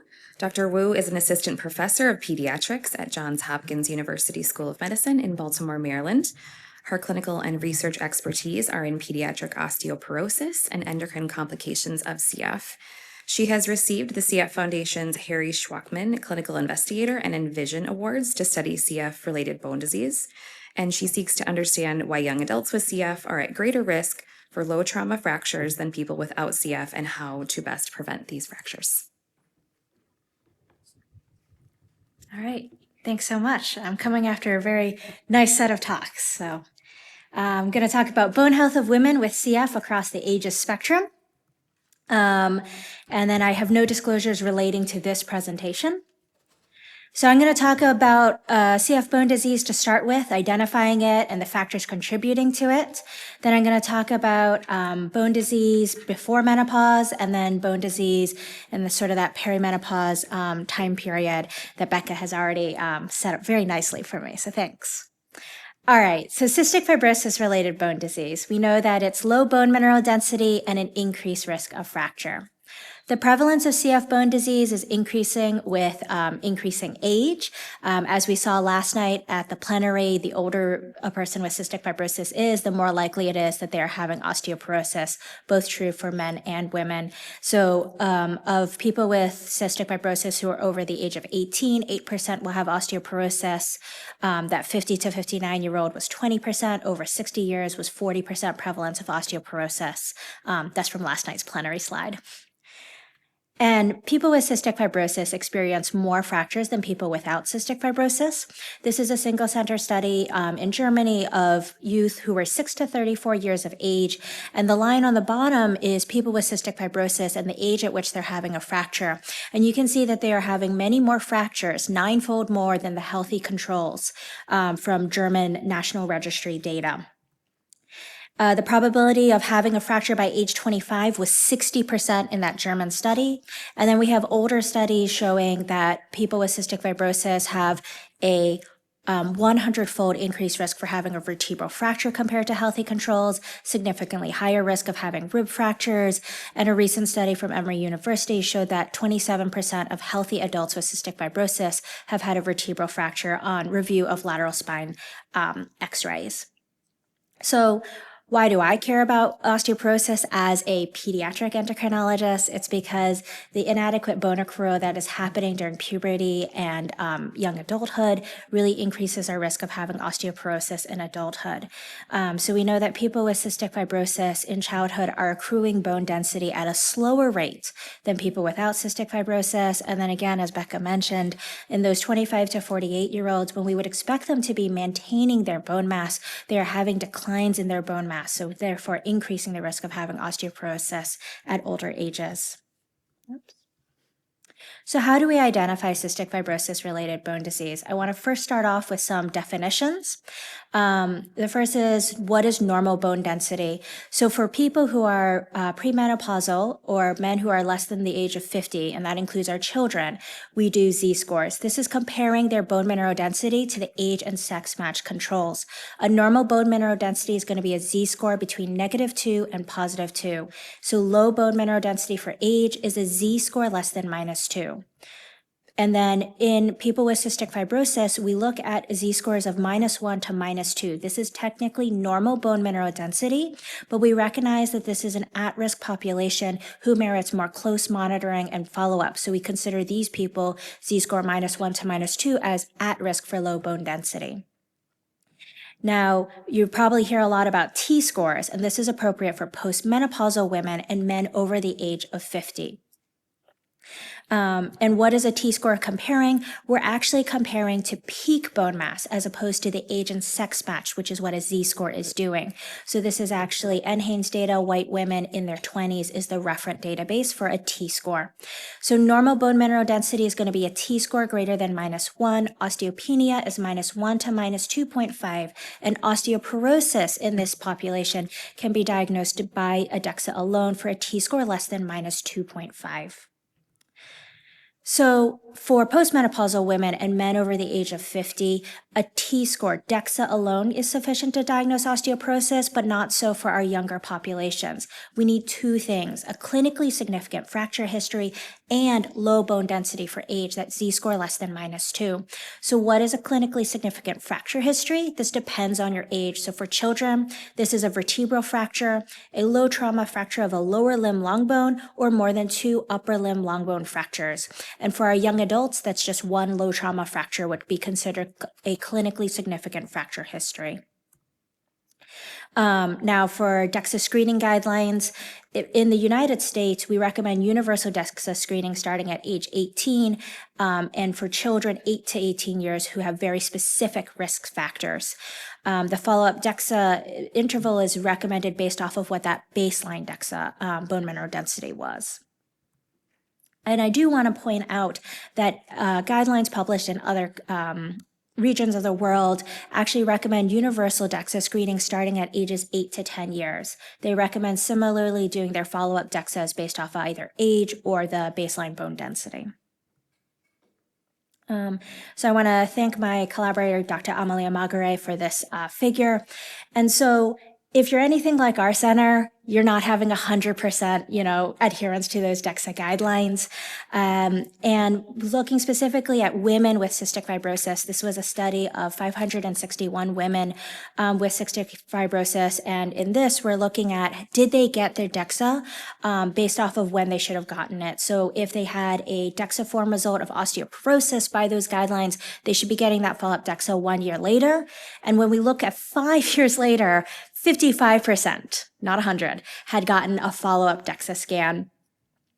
For people with osteopenia, they should be having their follow-up DEXA 2 to 4 years later, and just shy of 50% had gotten their DEXA 5 years later. And then those who have a normal result, 5 years later, they should be getting that follow-up, and we only have a third. So we're definitely under-screening on a national level women with cystic fibrosis for bone disease. So what are the factors contributing to bone disease? There are a lot. And what I really want to say is that bone is a very complex organ, and there are two processes happening, both bone formation, which is mostly driven by our osteoblast cells, and then bone resorption, which is driven by the osteoclast cells. People with cystic fibrosis have more resorption in their bones than formation is happening. So dietitians play a very key role in prevention of bone disease. I think that you guys are all going to be very familiar with what I'm going to speed through a little bit quickly. So making sure that patients are getting their pancreatic enzyme replacement, making sure that they're getting their vitamin D, vitamin K, and calcium, making sure that they're getting adequate protein intake. And then in the European CF Society nutrition guidelines, they do talk about weight-bearing activity, and I think that Becca actually had a more detailed slide about physical activity recommendations, as well as making sure that they're not having hyperglycemia and trying to address insulin deficiency that may be occurring.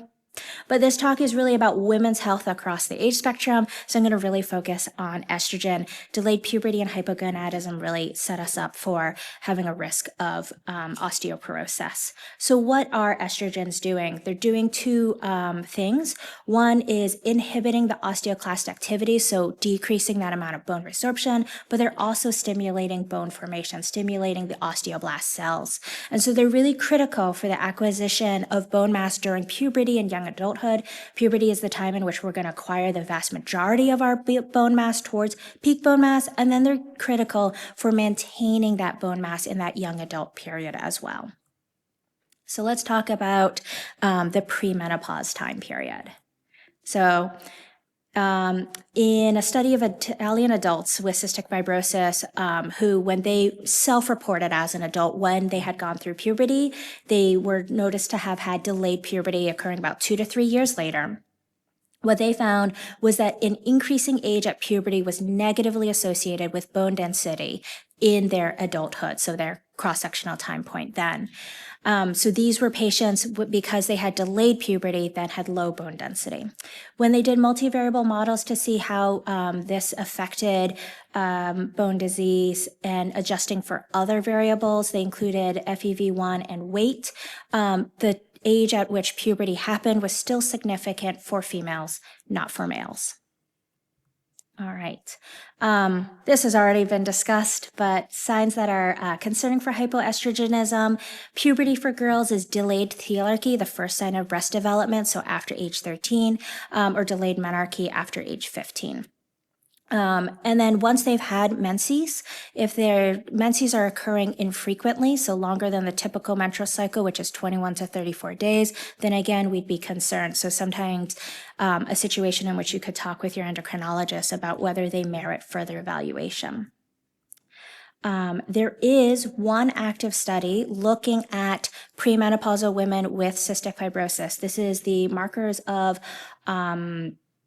I forget the title, Markers of Osteoporosis in Cystic Fibrosis, which is an actively recruiting study looking at denosumab, a specific medication that is FDA approved for postmenopausal osteoporosis and for men over the age of 50.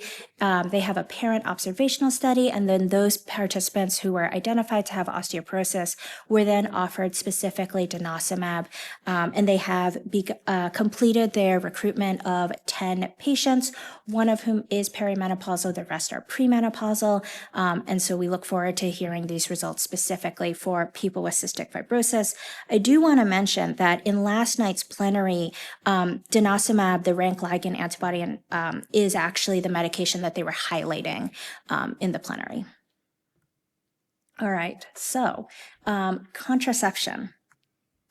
There are estrogen in contraception is usually the synthetic form, which is ethinyl estradiol. This is not the physiologic form, 17-beta estradiol, which is actually produced endogenously. And so what do we know about estrogen-containing contraception in people without cystic fibrosis, people who are healthy?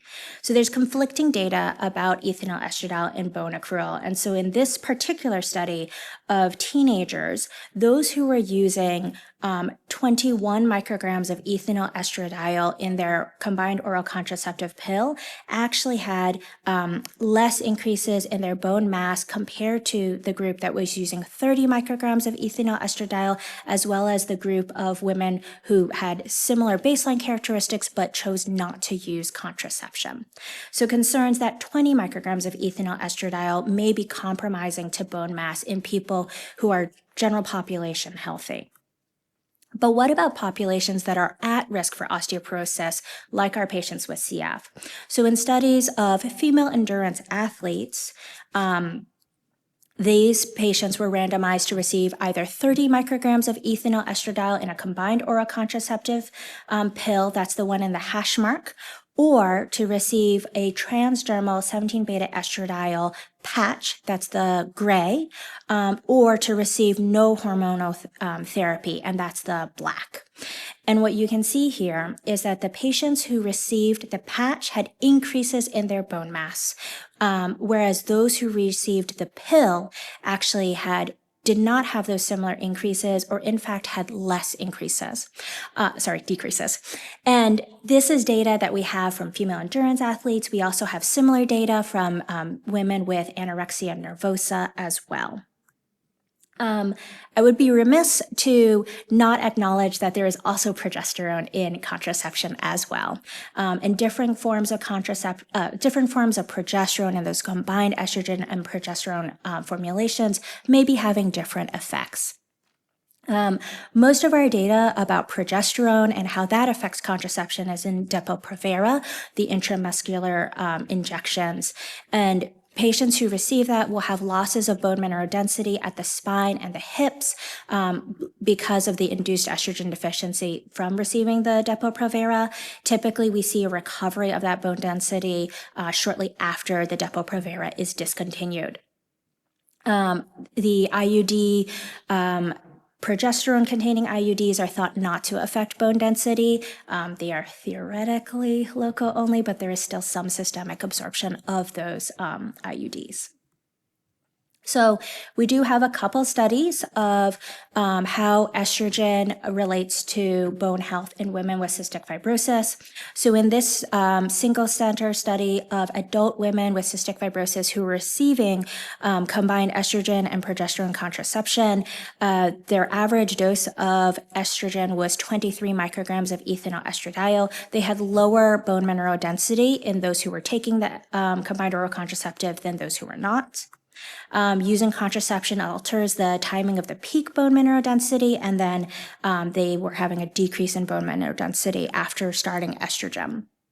So I had mentioned earlier the Case for CF study when I was showing you the data about poor adherence to screening for national guidelines. This was a cross-sectional study of self-reported contraceptive use since menarche. The average age of these participants was 30, and so we looked univariable analyses of what was correlating with the development of bone disease from this registry data.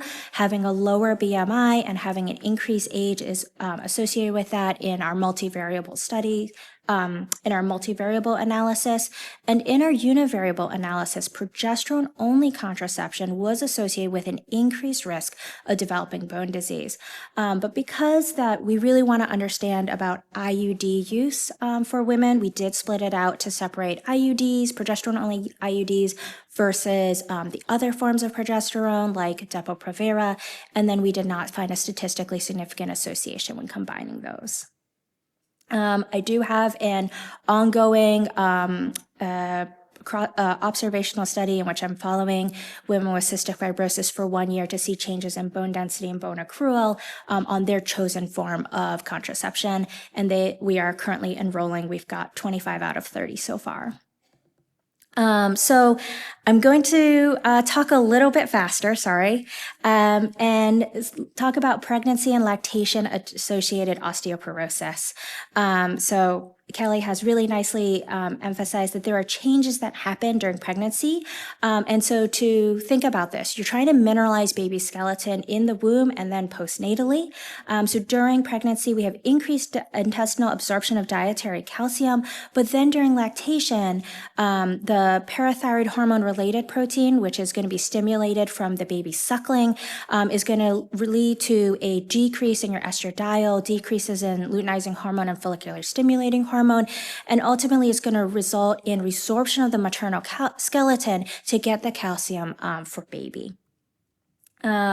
So increased dietary calcium during lactation doesn't alter the maternal skeletal resorption or the calcium composition of breast milk.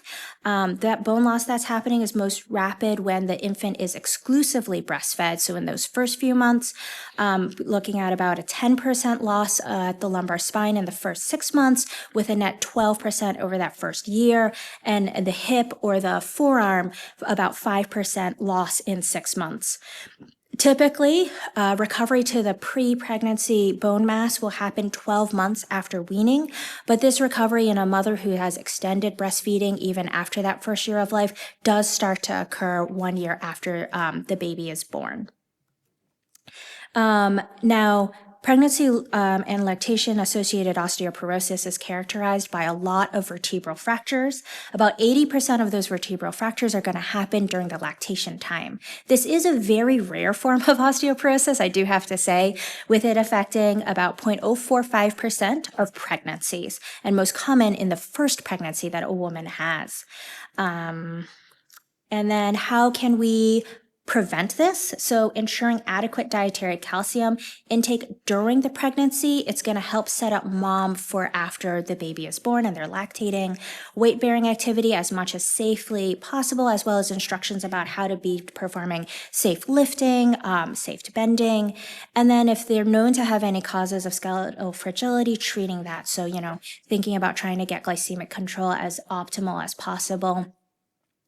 In terms of actual pharmacologic management, the literature is really unclear here because this should be a transient process that once the baby is delivered and weaned, the mother should have spontaneous recovery.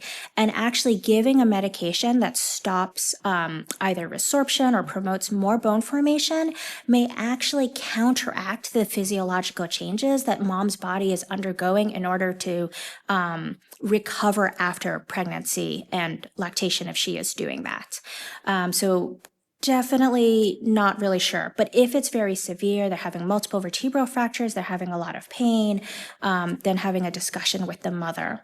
There is some literature that talks about actually advising this mother to stop breastfeeding because the risk of pregnancy and lactation-associated osteoporosis is related to the duration of lactation as well as the amount of milk supply. However, this is something that really needs to be shared decision making with the mother, knowing that this is something we don't know a lot about. This could benefit her, but also we know that breast milk is also going to be benefiting the baby. So definitely something that needs to be decided together with mom as a partner in that. Happens in people with cystic fibrosis. This is our case report. So perimenopause. So I can speed up through this, I know, because Becca has talked quite a bit about this. This is that study she was mentioning, saying that during that young adult period, we're seeing losses in bone mass. So estrogen deficiency is going to lead to increases in pro-inflammatory cytokines, increases in rank ligand, which both are going to increase osteoclast activity, and osteoclasts are those cells that break down bones. So we're going to have increased bone resorption. We lose about 20% of bone mass in the first 2 years before that final menses. So that is the perimenopausal time before menopause has happened. And that loss of bone mass peaks about 1.5 years after that final menses. We're also going to have increases in our adiposity, fat-free mass, and sarcopenia, which are going to feed into our risk of bone loss. Now, the review paper did mention that Massachusetts General Hospital recommends doing a DEXA every 2 years once they're over the age of 40. That is their single center's clinical practice. Do want to mention, you guys all know this, calcium recommendations are slightly different when you are in the menopausal time. So there's definitely still lots of unanswered questions. And I really want to emphasize, you guys are all critical for preventing CF-related bone disease, including helping pregnant patients ensure that they have adequate calcium during pregnancy. Estrogen is critical for accruing and maintaining our bone mass.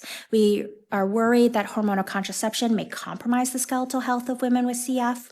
And osteoporosis in a premenopausal woman is diagnosed by 2 things: a bone mineral density Z-score less than -2 and a clinically significant fracture history. So thanks to everybody I work with and our funders and your patients.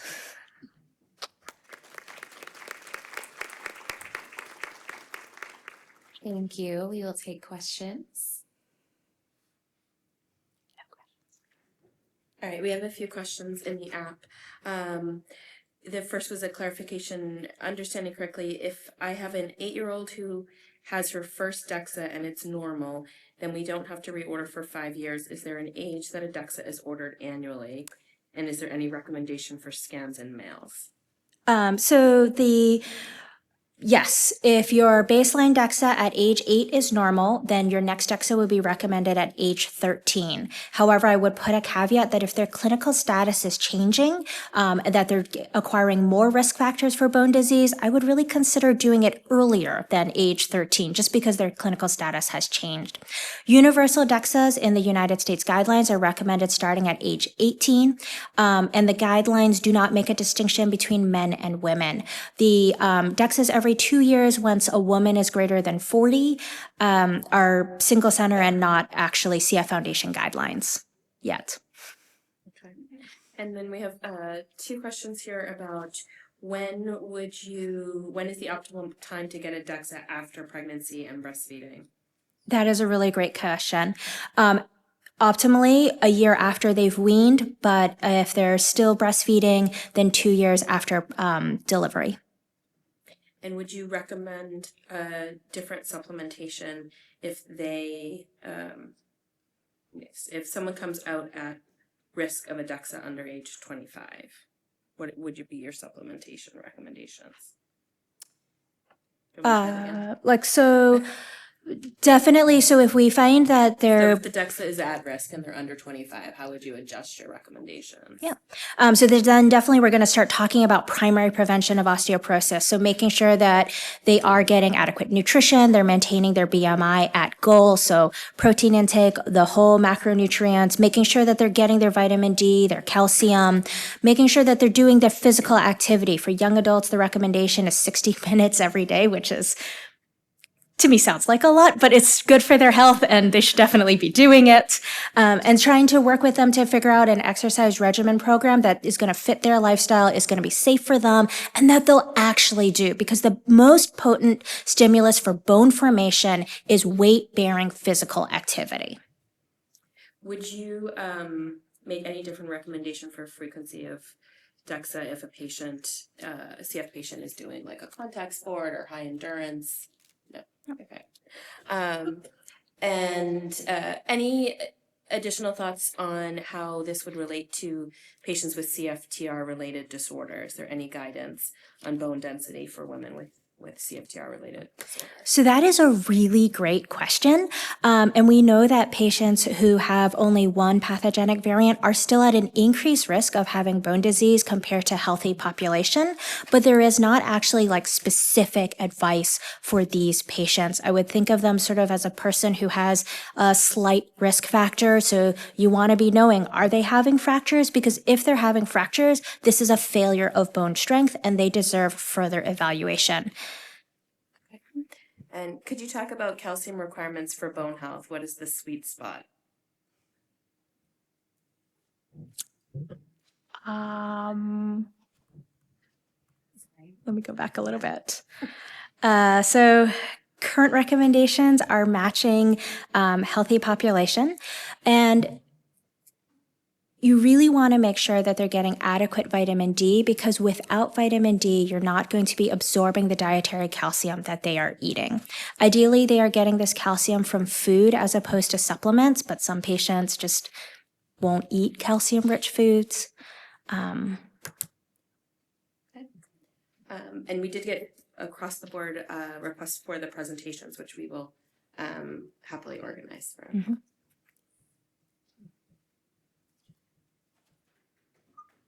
There was a typo in my slide, so I'll give you an updated PDF if I realized. All right. Thank you so much. Thank you.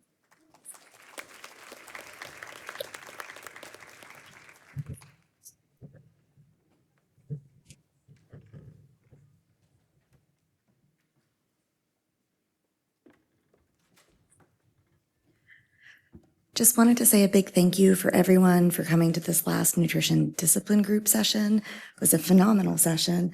And I'm Juliana Bailey. I'm on the program planning committee for the nutrition group. I just wanted to also acknowledge the other members of the program planning committee that have helped put the content together for this year and that are working on putting content together for next year. That'd be Terry Schindler, Kay Vavrina, Gretchen Garlow, and Kim Altman. We've had to divide and conquer today because we've actually had between 3 and 4 concurrent nutrition sessions running all in this time slot. We get more sessions every year. But we really want your feedback. So please fill out the evaluations and please reach out to myself or Kay, Terry, Gretchen, or Kim with any ideas you have for speakers or for sessions at NACFC 2026. We will also be sending out a survey on the CF Nutrition listserv for you to fill out like we do every year, hopefully a couple of weeks after the conference when everybody's back and settled and has consolidated all the great information that we had this year. So please, please, please fill it out. We want to have a lot of input from all of you on how we do this next year. So thank you all. And thank you to the chairs. And did you guys want to come close us out? Well, thank you to our speakers and our chairs who did an excellent job. Your talks were phenomenal. I am just so impressed. Thank you.